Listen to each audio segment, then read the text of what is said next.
Oh, puros kaek-ikan lang. Oh, ito, pakinggan din natin itong balitang ito, makapalang mukha ng tao na to. Handa na daw siya maging presidente. Sige. Being president is everyone's dream, but Gago, hindi, kayo lang. Kayo lang may gusto ng wag niyo kami idamay. Being president is everyone's dream. Ulul, kayo lang ang may gusto niyan kasi magnanakaw kayo. Anong may gusto maging ako gusto ko maging presidente, hindi no. Nok-nek-nek mo, gusto ko lang yumaman. Gusto ko lang yumaman, kumain ng masarap, umikot sa mundo. Yan ang gusto ko. Ang pangarap ko nga, mapahaba ko lang yung buhay ng mga magulang ko, mapaaral ko yung mga dapat kong paaralin, mga anak ko. Tapos mabili ko yung mga pangangailangan ko. Yun lang, simple lang naman kami. Kayo lang naman may gustong maging presidente kasi putang ina ninyo, ganid kayo sa kapangyarihan. Ganid kayo sa power, sa mga bodyguard nyo, mga pogi. Tsaka gusto nyo na may control kayo sa lahat ng bagay, may control kayo sa pera. Nakita nyo yung potential. Tangina, grabe pala kapag magnanao ka na presidente, magiging katulad ka ni Bongbong Marcos, yaman-yaman mo. Bantakin mo si Martin Romualdez, gaano karami bahay niya sa Gaano karami bahay niya sa Forbes Park, tapos yung dating 500 million na pera niya naging 3.5 billion. Talagang gugustuhin mo maging presidente kasi shortcut. Pero ako siguro ang pangarap ko manalo sa loto, ganun, kahit hindi ako tumataya. Yun ang mga pangarap. Tangina, mangangarap ka lang eh. Pahirapan mo pa yung sarili mo, John Vic.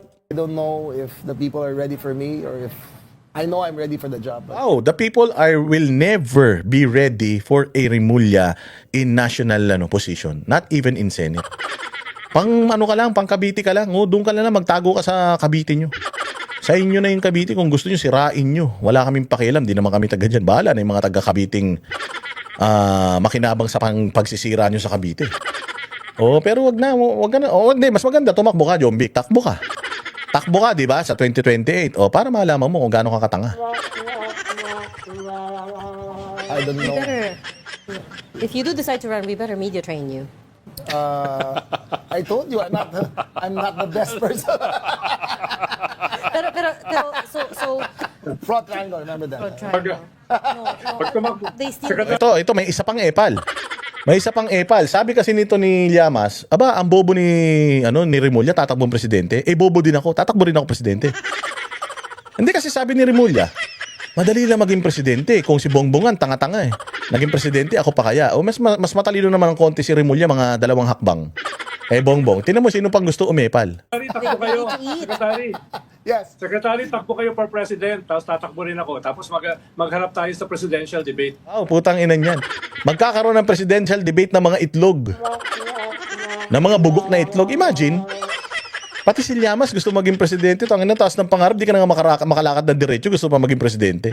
Para magdebate daw sila. Tangina nyo, ngayon na kayo magdebate, ba't tatakbo pa kayong presidente? Putang ina, pipestihin nyo pa yung taong bayan, gagastos pa kayo. Diyan na lang sa show na yan, magdebate kayong dalawa, pabubuhang kayo. Ina to mga to. Ang dami nyong alam. Sige, gusto ko yun Gusto ko yun. Maganda yan, ha? Heckler's Takbo ka, yun. takbo ako. Presidential Heckler's debate dream. tayo. Heckler's dream yun. Tapos patakbuhin din natin si Harry Roque. Ayun, Tatlo isa pa tayo yun. magdebate ron. Hindi, di kayo mananalo debate. Abogado yun. Di naman kayo abogado dalawa eh. Bobo kayo eh. Si Harry Roque kahit na ganun yun, aligaga yun, maligalig yun. Putang ina, international lawyer yun. Ano ba kayo? Para sa mga mga bobo. Mga kayo napatunayan sa buhay. Puro lang naman kayo interview. Parami yan kayo ng interview. Yun, mananalo kayong presidente ng 2 ron. Makapal ng mga mukha, wala pang nagawa. Putang ina, gusto pa maging presidente nitong 2 ulol na ito. Presidente ng presidente ng asosasyon. Kahit presidente ng asosasyon, di kayo pwede eh. Talk about the political circus. Yan. Nakakatawa yan Hindi ka naman natutuwa. Tipid ka tumawa to. Corny ka kasi. Papatawa ka, di ka naman kalbo. Si Llamas nga kahit nakasimangot, kalbo, kaya nakakatawa eh. Ina nyo, nagtandem pa kayong 2 ulol kayo. Walang, di ba? Ito, yung issue ng mga NPA. Sige, kasi marami nagsasabi sa akin, Boss Dada, nga natin yung issue ng mga NPA. Ito, pakinggan natin yung isa pang tarantado general. Patungkol dyan. Kasi yung mga namatay, 11 daw yun, mga nagre-research daw. Tanginan nyo, nagre-research. Gago, lahat na nagre-research ngayon sa internet na. Kayo lang naman na nagre-research sa bundok. Alagaan nyo yung mga anak ninyo kasi nga sa panahon ni Bongbong, lahat ng mga ginawa ni Pangulong Duterte para mapigilan itong mga insurhensya, panahon ni Bongbong, nasira lahat.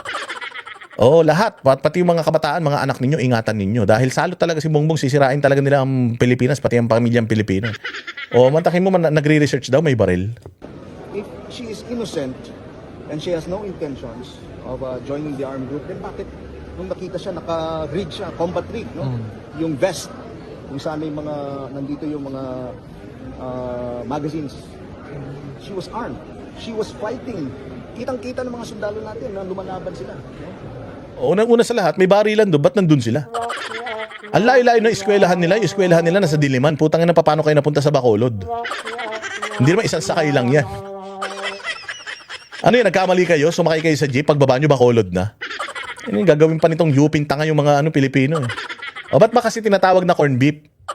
O kasi dami nagtatanong, bakit ba corn beef, corn beef? O kasi di ba sigaw-sigaw sila, makibaka. Wag matakot, corn beef, di ba? O kaya yun, makibaka. O on the other hand, kapag nasa bundok na sila, yung pagiging corn beef nila sa baba, magiging corn beef din sila sa loob. Bakit? Ayan, pag tinamaan ka ng napakaraming bala, putang ina, para kang corn beef. Pag nasabugan ka ng landmine, ay putya, para kang corn beef na tosino. Kaya ang tawag sa kanila corn beef. Kaya nga, dahil magaling mag-produce ng corn beef yung UP, tawagin na natin silang University of the Philippines Corn Beef. Dapat yung nila, hindi na Fighting Maroons eh. Oh, dapat UP Fighting Corn Beef. Ganun yung pangalan ng corn beef. Pero corn beef P. Oh, UP Fighting Corn Beef. Dapat ganun na yung pangalan ng kanilang UAAP team. Oh, total palaban naman kayo eh. O kaya tinawag na corn beef yan. Inis na inis sila pag tinatawag mo silang corn beef. Putang ina yan. Kung ano-ano ang tinatawag nyo sa mga Duterte, DD shit, kung ano-ano, o ano-anong sinasabi nyo kay Pangulong Duterte, na sana mamatay na, sana ganito, huli mo na yan, bring him bones. Pero pag kayo namatay, tas pinagtatawanan kayo, galit na galit kayo. Bakit pa kayo nagagalit? Dahil nauna kayo namatay kaysa kay Duterte? Tangin na nyo eh. Kung di ba kayo mga bobo eh. Sarap-sarap mabuhay sa mundo. Putsang inang yan. Pati problema nang hindi nyo naman dapat pinoproblema eh. Yan, corn beef kayo ngayon. So, unlike dun sa case ni Chantal na nahuli sa Mindoro, no? Nung nakita siya ng mga tropa, hindi siya lumalaban. Yung armas niya ay malayo sa kanya.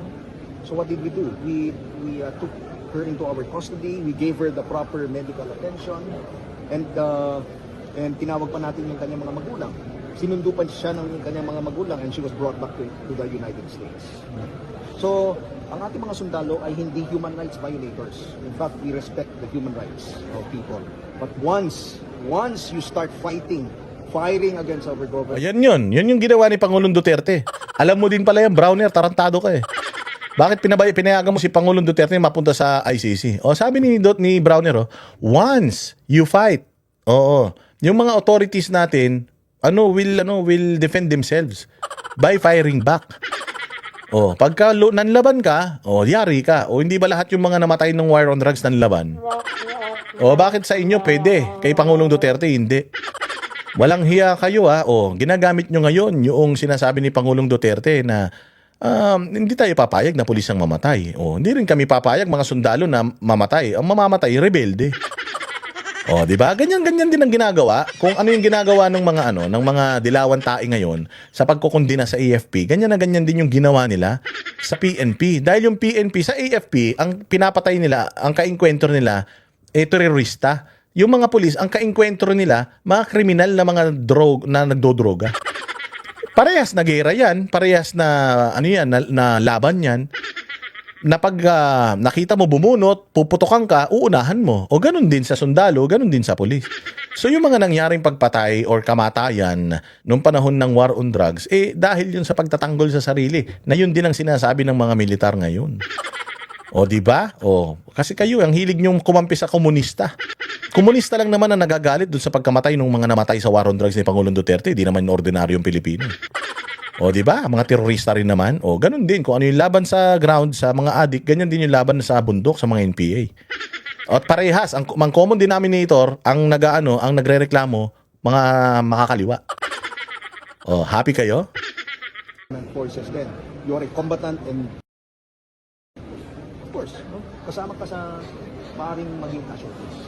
Before nangyari po ito, if you will recall, maraming mga patayan dun sa Negros, not just in Negros but around the country. Maraming pinapatay ng mga civilian na mga inosente ang New People's Army.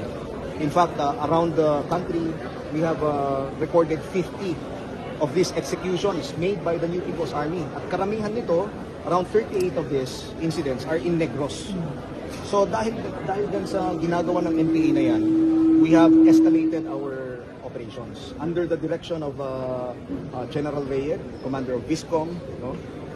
And the other units, yung ating Army units, Joint Task Force Spear, 3rd Infantry Division, at yung mga battalions na natin. We have escalated, intensified our operations to run against the New People's Army. Dahil hindi na po pwede yung ginagawa nila na patay lang dito ng mga inosenteng mga civilians. Just because they suspect them of helping government forces, helping the government. Spy tagging ang tawag namin dyan dahil they believe that itong mga inosenteng mga civilians na ito are spies for the government, pinapatay nila. No, hindi pwede yun, no? That those are human rights violations, including the New People's Army who have been killing innocent civilians. Dapat silang imbestigahan. Tayo, we were doing a legitimate operation. The armed forces is doing a legitimate operation. We were operating within the bounds of law. So, we are open. No? Kung imbestigahan tayo ng CHR, yes, we will cooperate. We will Oh, di ba? Oh, kaya yung mga anak ninyo ingatan nyo ha.